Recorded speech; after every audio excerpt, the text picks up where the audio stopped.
दिल्ली की सर्दी और दिल्ली की गर्मी तो बहुत पहले से मशहूर थी, लेकिन इस बार मई का महीना चल रहा है और दिल्ली मशहूर हो गई है अपनी बारिश के लिए। तो ये काली काली घटाएं और कभी तेज़ और कभी हल्की बारिश रोज़ ही लगभग दिल्ली को भिगो रही है। तो हेलो दोस्तों, मैं हूँ पूजा। स्वागत करती हूँ आपका बी रियल बी सिंपल में एक बार फिर से। और आप भी मज़ा लीजिए दिल्ली के इस मौसम का जो मई में मेहरबान हो रहा है। ये सुबह सुबह का मौसम है, करीब 6 बजे का। सूरज निकला हुआ है लेकिन दिखाई नहीं दे रहा है कहीं से भी। अपनी एक्सरसाइज वगैरह करने के बाद मैं आई हूँ नीचे सुबह की शुरुआत करने के लिए। और यहाँ पे है ये रात का पानी जो घड़े में से निकलता है। मैंने पहले भी शेयर किया था, ये मैं अब पूरा दिन कुकिंग में इस्तेमाल करूँगी। और सबसे पहला काम सुबह उठने के बाद ये बर्तन रैक पर लगाना, ताकि बर्तनों वाला ये टोकरा खाली हो जाए। छोटे बर्तन ऊपर रैक पे लगा देती हूँ और ये बड़े वाले बर्तन रखे जाएंगे नीचे। तो आज सुबह सुबह की शुरुआत हो रही है कुछ चटपटा बनाने से, यानी कि वानी के लिए बनाई है मैंने ये स्नैक्स। आज उसको स्कूल में ये वाले स्नैक्स ले जाने का मन क्या था एक्चुअली, उसकी जितनी भी फ्रेंड्स हैं उन सब ने आज प्रोग्राम बनाया था, मतलब एक दिन पहले प्रोग्राम बनाया था कि कल हम कुछ भी रोटी पराठा या चावल इस तरह नहीं लेके आएंगे, सब अलग अलग स्नैक्स लेके आएंगे। और वानी के हिस्से आई थी ये पकौड़ियाँ। तो ये पकौड़ियाँ दी हैं मैंने उसको, और डिप में वो सॉस और मेयोनीज़ मिला के ले जा रही है। आलू प्याज की पकौड़ी बनाई है मैंने, उसके लिए मिर्चें नहीं डाली हैं बिल्कुल भी। और फलों में मैंने उसको दिया है आधा सेब और थोड़े से अंगूर। तो ये सब उसका फेवरेट है, ये वो लेके जा रही है आज अपने लंच में। और आज उसके फंक्शन का डे है, तो इसलिए ज़्यादा मैंने शूट नहीं किया क्योंकि मुझे उसे तैयार भी करना था। और सुबह सुबह का हाल लगभग सभी के घरों में ये होता है, जब बच्चे स्कूल जाते हैं और हस्बैंड ऑफिस के लिए निकलते हैं। तो हस्बैंड तो अभी नहीं है फ़िलहाल, लेकिन बच्चे मेरे स्कूल के जा रहे हैं। बच्चे क्या, बच्ची जा रही है आज, सिर्फ वानी जा रही है, राम का आज कॉलेज नहीं है। तो इस तरह से वानी तैयार हुई है। इसने पहली बार सूट पहना है और ये गले का नेकलेस, मांग टीका और चूड़ियाँ वगैरह, मतलब पूरी तरह से फिट हो गई है लड़की। और पहली बार इसने सूट पहना है तो बड़ी बड़ी सी लग रही है आज। मेकअप वगैरह इसने ज़्यादा नहीं कराया क्योंकि इसकी स्किन पे सूट नहीं करता। बस इसने काजल और लाइनर वगैरह लगवाया है मुझसे और लिपस्टिक। और यहाँ पे ये अपना थोड़ा सा डांस दिखा रही थी मुझे, पंजाबी डांस पे, पंजाबी सॉन्ग पे जिस पे इसको डांस करना है। और बस एक दो फोटो क्लिक करने के बाद ये चली स्कूल के लिए। और ये जो उसने जुतियाँ पहनी हुई है ना, ये लास्ट ईयर हस्बैंड मेरे लिए लाए थे जब वो आगरा गए थे, लेकिन मुझे आया नहीं क्योंकि मेरे पैर का साइज़ थोड़ा सा बड़ा है। तो ये वानी के काम आ गई अब, मतलब इसके पैर का साइज़ भी मेरे जैसा ही है, इतना ही बड़ा साइज़ है इसका भी। और ये वो जो मैंने दिखाया था ना आपको नल पे लगाने के लिए फव्वारा, ये देखिए ये इस तरह से वर्क करता है। पानी बहुत ही अच्छे फ्लो में आता है इससे। और ये मैं लगभग रखती ही हूँ अपने पास, एक ख़राब हो जाता है तो दूसरा ले आती हूँ क्योंकि सिर्फ 10 रुपये का ही तो है। अच्छा, वानी के जाने के बाद थोड़ा बहुत घर को, जिसको कहते हैं ना, समेटा, संगवाया। और ये जो सामान आप देख रहे हो एक्चुअली ये राम के बैग में से निकला है। वानी आज राम का बैग लेके गई है क्योंकि एक तो उसको आज कम सामान लेके जाना था और दूसरा उसके बैग की चेन ख़राब हो गई है। तो वो मैं कल ठीक कर दूंगी या आज शाम तक ठीक कर दूंगी। तो फिलहाल वो राम का बैग लेके गई है और ये सामान राम के बैग में से निकला है, तो इसलिए मैंने इसको एक बैग में करके रख दिया है, मतलब एक क्या बोलूँ उसको, हैंड बैग में। और ये है जी एक टेल बोन पिलो जो मैंने अपने लिए मंगवाया है क्योंकि मुझे थोड़े दिनों से टेल बोन का पेन रह रहा है। और ये एक ज्वेलरी बॉक्स टाइप आप कह लीजिए इसको, जो भी ज्वेलरी वानी पहन के गई है ना वो आके इसी में रख देगी, इसलिए मैंने इसको बाहर ही रखा हुआ है, नहीं तो फिर दोबारा से काम बढ़ेगा इसका। अभी यहाँ पे सब क्लीनिंग वगैरह करके, और चार्जर आप देख रहे होगे मैंने लगा रखा है क्योंकि फ़ोन मुझे अभी चार्जिंग पे लगाना है। बस थोड़ी बहुत ही मैं क्लिप शूट करूँगी, उसके बाद इसको लगा दूँगी चार्जिंग पे। और ये है कुछ सामान, इसमें मेकअप का थोड़ा वो सामान है, बिंदी वगैरह है, एक दो सामान और है। ये एक्चुअली मेरी फ्रेंड के लिए है, उनकी मैरिज एनिवर्सरी आने वाली है तो उनको देना है मुझे ये। अब फ़ोन को लगा देती हूँ मैं चार्जिंग पे। अब ये है जी मतलब थोड़ी देर बाद की क्लिप, जब मैं नहा चुकी थी और उसके बाद मैं ये कपड़े जो मैंने एक दिन पहले धुले थे इनको उतार के लाई हूँ ऊपर से। और कपड़ों का इतना सारा काम हो जाता है ना, पूछिए मत। उनको धोना, ऊपर से उतार के लाना, फिर फोल्ड करना, जिन पे प्रेस होनी है उन पे प्रेस करना, मतलब पूरा दिन निकल जाता है कभी कभी तो कपड़ों के चक्कर में। और अब फाइनली है जी कढ़ी बनाने की बारी। एक्चुअली कढ़ी मुझे एक दिन पहले बनानी थी, जैसे मैंने आपको इससे पिछली वीडियो में शायद दिखाया भी था कि मैंने दही जमाई थी, लेकिन ये उतनी खट्टी हो नहीं पाई थी जितनी कि मुझे कढ़ी बनानी है। तो एक दिन छोड़ के फिर नेक्स्ट डे मैं इसकी कढ़ी बना रही हूँ आज। और ये है बर्तनों की बारात जो मेरा इंतज़ार कर रही है। लेकिन पहले मैं कढ़ी छोकूंगी ताकि कढ़ी उबलती रहे और साथ के साथ मैं बर्तन भी साफ़ करती रहूं।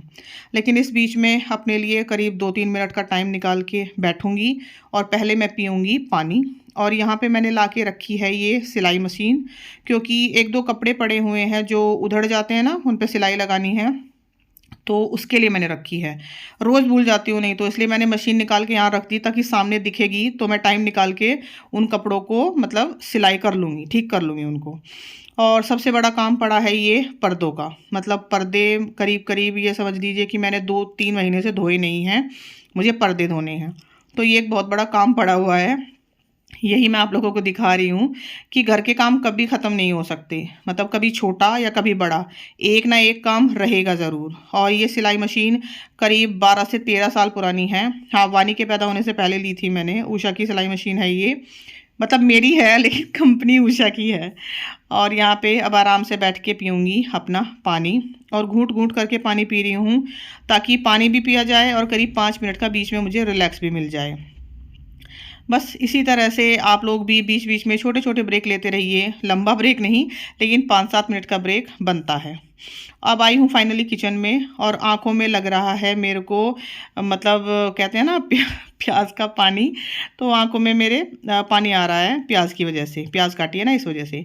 तो यहाँ पे मैंने आलू प्याज काट ली हैं, मतलब छील लिए हैं, और ये जो छिलके हैं आलू प्याज के, इनको मैं डस्टबिन में नहीं डालूंगी, मतलब डस्टबिन में डालूंगी लेकिन जो मेरा किचन का डस्टबिन है उसमें डालूंगी, क्योंकि मैं किचन के डस्टबिन में हमेशा गीला वेस्ट डालती हूँ जो कि बायोडिग्रेडेबल होता है, यानी कि जिसकी खाद बन सकती है। जब कूड़े की गाड़ी आती है ना तो वो गीला और सूखा कूड़ा अलग अलग मांगती है, तो इसलिए मैं किचन का जो डस्टबिन है उसमें हमेशा ये फल और सब्जियों के छिलके ऐसे गीला कूड़ा डालती हूँ, और बाहर जो डस्टबिन है उसमें सूखा कूड़ा डालती हूँ। और अब मैं कर रही हूँ कढ़ी छोंकने की तैयारी। तेल लिया है मैंने थोड़ा सा, इसमें मैंने राई और मेथी डाली है और साबुत वाली हरी मिर्च लाल मिर्च डाली हैं। और इन मिर्चों को डालते वक्त प्लीज़ ध्यान रखें, क्योंकि कभी कभी ये ना जैसे कहते हैं चटक जाती है और एकदम से आके फिर चेहरे पे लगती है, तो इनको थोड़ा सावधानी से डालें। और यहाँ पे मैंने डाली हैं लंबी पतली कटी हुई प्याज और थोड़ा सा लहसुन भी था इसमें। इनको हल्का सा मैं भून रही हूँ, जब तक वो भून रही हैं तब तक मैंने ये आलू पतले पतले काट लिए हैं। तो इस तरह से एक काम में से दूसरे काम करते रहिए कि जब तक प्याज हल्की से हमारी भुन रही है तब तक मैंने आलू कट कर लिए, और जब तक ये प्याज भुन रही है उसी दौरान मैंने लस्सी जो मेरे पास रखी है उसमें बेसन मिला लिया। बेसन क्या करती हूँ मैं, अलग से थोड़े से एक छोटे बाउल में घोल लेती हूँ और उसके बाद वो बेसन का घोल लस्सी में मिला लेती हूँ, क्योंकि अगर पूरी लस्सी में मैं बेसन डालूंगी तो कभी कभी उसमें छोटी छोटी गांठें पड़ जाती हैं। और उसको मिला रही हूँ मैं इस रई से, रई बोलते हैं हमारे यहाँ, तो ये लकड़ी की है। हालांकि प्लास्टिक की भी मिल रही थी बाज़ार में, लेकिन मुझे ये लकड़ी की लेना बेहतर ऑप्शन लगा, और ये सिर्फ 20 रुपये की है, ज़्यादा महंगी भी नहीं है। इसको मैंने बहुत पहले ख़रीदा था, करीब 1 साल से मेरे साथ है ये। अब इस बीच में हमारी प्याज भी अच्छे से भुन गई हैं, मतलब जितनी मुझे भूननी थी, बहुत ज़्यादा डार्क ब्राउन मुझे नहीं करनी थी, लाइट ब्राउन ही करनी थी। अब मैंने उसमें आलू छोड़ दिए हैं, उनको भी अच्छे से भून रही हूँ। हरा धनिया, जैसे कि मैंने पहले भी बताया है कि मुझे भुना हुआ टेस्ट पसंद है हरे धनिया का, तो हरा धनिया भी मैं इसी टाइम पे डालती हूँ ताकि वो अच्छे से भुन जाए। और मसालों में मैं यहाँ पे डाल रही हूँ हल्दी और लाल मिर्च। लाल मिर्च मैं वो डाल रही हूँ जो कश्मीरी लाल मिर्च होती है ना, जिसमें खाली रंग आता है, मतलब वो तीखी नहीं होती। और ये सब मैं वानी की वजह से करती हूँ, क्योंकि अगर ज़्यादा तीखी हो गई तो वो खाएगी नहीं। और कढ़ी मेरे घर में सबको पसंद है। हर हफ्ते तो नहीं, लेकिन कम से कम 10 से 12 दिन में कढ़ी मेरे यहाँ पे बन ही जाती है। मतलब एवरेज निकालो तो महीने में 3 बार कढ़ी बनती ही बनती है। अब देखिए इस स्टेज पे अगर हम हल्दी और ये मिर्च डाल देते हैं ना, मतलब भुनाई के टाइम पर ही, तो हल्दी हमारी कढ़ी में रंग बहुत अच्छा आता है। अब मैं यहाँ पे डाल दूँगी अपना बेसन और लस्सी का मिक्सचर, और इसमें थोड़ा सा पानी भी डालूँगी, क्योंकि लस्सी काफ़ी गाढ़ी है तो इसमें मैं थोड़ा पानी भी ऐड करूँगी। थोड़ा क्या, काफ़ी सारा पानी ऐड करूँगी, जिससे हमारी जो कढ़ी है ना वो कड़ कड़ के बने, और फिर जो भी हमने उसमें पानी डाला है वो उस टाइम पे एडजस्ट हो जाएगा, और इससे हमारी कढ़ी बहुत ही टेस्टी बनती है। तो पानी डाल के अब मैं इसको लगातार चलाऊंगी ताकि इसमें एक बॉयल आ जाए, और बॉयल आने के बाद मैं इसको छोड़ दूंगी, ये अपने आप कढ़ती रहेगी, फिर मेरा कोई काम नहीं है। और तब तक, जब तक मेरी कढ़ी उबलेगी, तब तक मैं अपने बर्तन भी साफ़ साफ़ कर लूँगी तो 2 in 1 काम हो जाएगा। तो कुछ खाना ऐसा होता है, कुछ क्या लगभग सभी खाने ऐसे होते हैं कि आप एक तरफ उसको करते रहिए, दूसरी तरफ आप दूसरा काम भी करते रहिए, और किचन में इसी तरह से काम चलता है। कभी ऐसा हो ही नहीं सकता कि बस आप एक काम को पकड़ के खड़े हो जाएं और दूसरे काम के लिए अलग से टाइम निकालें। किचन में इस तरह से ही पैरेलल वर्क, जिसको कहते हैं ना, पैरेलल वर्क करना पड़ता है कि एक काम कर रहे हैं, साथ के साथ दूसरा काम कर रहे हैं। तो कढ़ी में हमारी उबाल आ गया है और इस दौरान मैंने बर्तन वगैरह सब क्लीन कर दिए हैं, और बर्तनों के साथ साथ अब ये काउंटर टॉप क्लीन करने की बारी आई, और इसको क्लीन कर रही हूँ मैं हल्के गीले कपड़े से। और ये भी ये जो सफाई में मैं कपड़े इस्तेमाल करती हूँ ना, ये सब भी घर से ही मैंने इस्तेमाल किए हुए हैं, मतलब बाज़ार से मैंने ख़रीद के नहीं लाए हैं। ये वही सब कपड़े हैं जो हमारी टी शर्ट्स वगैरह पुरानी हो जाती हैं, मेरी या बच्चों की या हस्बैंड की, तो उन्हीं में से कट करके मैं ये सफाई के कपड़े बना लेती हूँ, और इनसे सफाई बहुत ही अच्छी होती है। तो इस तरह से सारे काउंटर टॉप पर हल्का गीला कपड़ा हल्के गीले कपड़े से मैंने सब साफ़ कर दिया है। यहाँ पे पूरी तरह से सफाई हो गई है। और ये रखा है मिक्सर जार, जो अभी मुझे रखना है उठा के, मतलब धो दिया था, ये सूख गया है, सूखने के लिए मैंने रखा हुआ है यहाँ पे, ताकि जब सूख जाए तो उसको उठा के रखूँ। और ये है वो स्पॉन्ज जिससे मैंने सुबह वानी का हल्का सा मेकअप किया था। इसको मैंने एक कटोरी में रख दिया है, इस तरह से धो के अच्छे से और पानी में भिगो के रख दिया है, ताकि ये अच्छे से साफ़ हो जाए। और दोबारा मैं इस पर हल्का सा शैम्पू या फिर हल्की सी साबुन लगा के, जो नहाने वाली साबुन होती है ना, उससे मैं इसको क्लीन कर दूँगी, ताकि अगली बार जब भी मेकअप करें तो ये हमें क्लीन मिले। और इस बीच में हमारी कढ़ी खूब अच्छे से पक रही है, और देखिए जितना भी तेल मैंने डाला था ना इसमें, वो सब पक के ऊपर आ गया है। तो कढ़ी को जब आप खूब अच्छे से कढ़ाते हैं ना, स्वाद उसका जब ही आता है अच्छे से। और यहाँ पे है घी जो मैंने बनाया था, और शायद आपके साथ वीडियो भी शेयर की थी, आप लोगों को पता हो। बर्तन वगैरह सब साफ़ हैं। यहाँ पे मैंने देखिए चावल भिगो दिए हैं, और जिस कटोरी से भिगोए हैं ना, वो उसी के पास रख दी है, क्योंकि डबल पानी डलता है ना उसमें, तो मतलब याद रहेगा मुझे कि मैंने इसी कटोरी से भिगोए हैं। हालांकि याद तो रहता है, लेकिन कभी कभी ना वो कटोरी मिस हो जाती है, तो इसलिए कटोरी भी मैंने साथ में ही रख दी है। तो कढ़ी बन गई हमारी, किचन सारा क्लीन हो गया, चावल मैंने भिगो दिए। अभी किचन में मुझे ऐसा कुछ खास काम नहीं है, और इस बीच मैंने ये एक काम और किया है। और ये देखिए, आप लोग भी इस तरह से कीजिए, मतलब ऐसा नहीं है कि कुछ कामों के तो फिक्स टाइम होते हैं कि हमें इसी टाइम करना है, लेकिन कुछ काम ऐसे हैं कि जो मुश्किल से 2 से 3 मिनट या ज़्यादा ज़्यादा 5 मिनट के होते हैं, तो उनको उसी वक्त कर लीजिए। तो जैसे ये फ्रिज, मतलब अभी जैसे गेहूं कट रहे हैं ना, तो गेहूं के टाइम पे क्या होता है कि थोड़ी बहुत धूल उड़ती ही है, थोड़ी बहुत क्या बहुत ज़्यादा उड़ती है, और घरों में आती ही है। और ये फ्रिज, इस पर मैं अगर दिन में 2 बार भी सफाई करूँ ना, तो भी इस पर धूल बैठी ही रहती है। तो 5 मिनट का टाइम था मेरे पास, तो तब तक मैंने ये फ्रिज भी अच्छे से क्लीन कर दिया बाहर से, और खूब शाइनी हो गया है। और अंदर से फ्रिज की क्लीन करने की बारी हर हफ्ते आती है, यानी कि मैं हर हफ्ते उसको अंदर से क्लीन करती हूँ। बाकी डीप क्लीन करने के लिए तो करीब करीब 1 महीना हो जाता है, हालांकि इतना गंदा होता भी नहीं है। वो हमारे रखने के ऊपर बात है कि हम चीज़ों को कितना गंदा करते हैं या कितनी सफाई से रखते हैं। और इस बीच मैंने बताया था ना कि कुछ कपड़े हैं जिन पे मुझे सिलाई करनी है, वो मैंने कर ली। सिलाई मशीन मैंने पहले ही ला के रख दी थी। और यहाँ पे आया है एक पार्सल, अब देखते हैं खोल के इस पार्सल में क्या है। हालांकि मुझे तो पता है, लेकिन मैं आप लोगों को दिखा रही हूँ। इसमें आई है एक साड़ी ब्लैक कलर की, ये मैंने मीशो से मंगाई थी, और ये सिर्फ 300 रुपये की साड़ी है। मुझे उम्मीद नहीं थी 300 रुपये में इतनी अच्छी साड़ी आ जाएगी। ये ब्लैक कलर की साड़ी मैंने मंगाई है, और कपड़ा इसका क्या बताऊँ आपको, मतलब बिल्कुल ही जैसे होता है ना दुपट्टे वाला कपड़ा, शिफॉन का बारीक सा कपड़ा है, और बिल्कुल सी थ्रू है। देखिए आप मेरा हाथ भी इसमें आसानी से देख पा रहे हैं। और इसमें हालांकि ब्लाउज़ का कपड़ा इसी के साथ अटैच है, लेकिन मैं उसको अलग नहीं करूँगी, ताकि इसमें 1-2 प्लीट्स और फालतू बन जाएं। अच्छी लगती है साड़ी जब प्लीट्स एक्स्ट्रा बनते हैं उसमें। और ये देखिए, मैं इसमें आपको बॉर्डर दिखा रही हूँ। ऊपर जो इसमें बॉर्डर दिया हुआ है वो थोड़ा कम है, यानी कि कम से मेरा मतलब है कि देखिए इतना है, करीब 3 से 4 इंच का बॉर्डर होगा, ये 3 साढ़े 3 इंच होगा। और नीचे का बॉर्डर इस तरह से है, और बस पूरी साड़ी इस तरह से प्लेन है। जब कभी मैं इसको तैयार कर लूँगी, अच्छे से पहनूंगी, तो आप लोगों के साथ ज़रूर शेयर करूँगी। लेकिन ये साड़ी मुझे वाकई में बहुत बहुत ज़्यादा पसंद आई, और सबसे बड़ी बात है अफोर्डेबल, सिर्फ 300 रुपये की साड़ी है ये।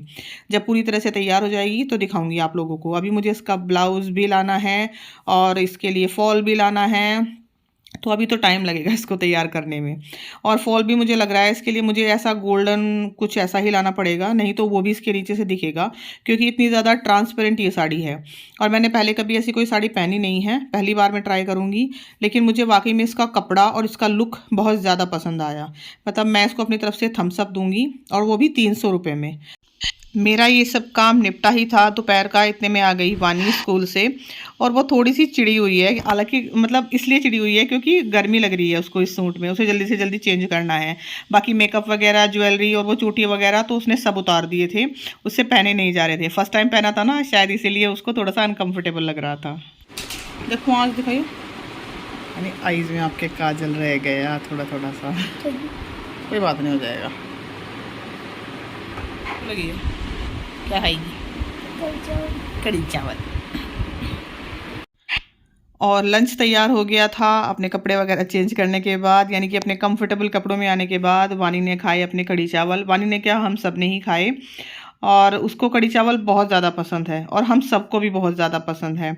और आज चावल मैंने थोड़े मोटे वाले बनाए हैं, जो होते हैं ना थोड़े से मोटे चावल जिनसे हम खिचड़ी या खीर बनाते हैं, वो वाले चावल हमने बनाए हैं। जानबूझ के बनाए हैं क्योंकि इन चावलों में ना एक अलग सी मिठास होती है। और यहाँ पे देखिए वानी खाना खाने से पहले कर रही है प्रेयर, ये हमेशा करती है। और इसके बाद शूट किया मैंने दोपहर के बाद, शाम के करीब 5 बजे मैंने शूट किया था। बीच में हम थोड़ा मतलब रेस्ट कर रहे थे, हम नहीं, वानी रेस्ट कर रही थी। मैंने तो अपनी एक वीडियो की एडिटिंग की थी इस दौरान। शाम के 5 बजे के करीब वानी ऊपर छत पर गई थी और उसने बोला कि मम्मी आप भी आ जाइए, देखिए कितनी अच्छी हवा चल रही है। और मैं गई और ये देखिए छोटे छोटे पौधों का क्या हाल कर रखा है हवा ने, इतनी तेज़ हवा चल रही थी। और वही काले काले बादल चारों तरफ आए हुए थे, ऐसा लग रहा था कि जैसे अभी बारिश आ जाएगी। और ये देखिए मैं आपको दिखा रही हूँ, दूर ये किसी की रस्सी बंधी हुई है, शायद तार, मतलब कपड़े सुखाने का तार है ये, मुझे नहीं मालूम।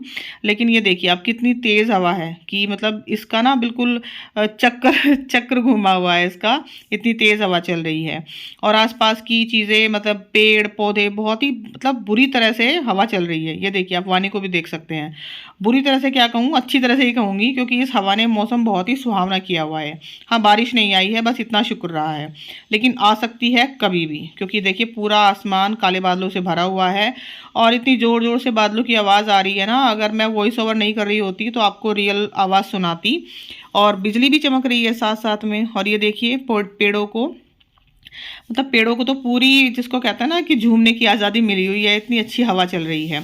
और मई में पहली बार, मतलब मैं तो पहली बार देख रही हूँ कि मई आ गई है लेकिन गर्मी का नामो निशान नहीं है। हालांकि जब बाहर निकलते हैं, जैसे अभी वानी दोपहर में स्कूल से आई थी, तो बाहर निकलते हैं तो थोड़ी बहुत गर्मी लगती है चलने से। बाकी मौसम बहुत ही सुहावना हो रखा है। आप घर में रहो ना, तो अगर पूरी स्पीड पर आप पंखा भी चलाओ तो ठंड लगने लगती है। इस हिसाब से चल रहा है। हमारे जो कंबल है ना बारीक वाले, वो मैंने उठा के रख दिए थे, वो मुझे दोबारा से निकालने पड़ गए, इस हद तक मौसम ठंडा हो रहा है। और ये देखिए पेड़ कितने अच्छे लग रहे हैं ना झूमते हुए। तो बस दिल्ली के मौसम के अपडेट के साथ यही थी मेरी आज की वीडियो। कैसी लगी आपको बताइएगा, और अगर पसंद आए तो प्लीज़ चैनल को सब्सक्राइब ज़रूर कीजिएगा।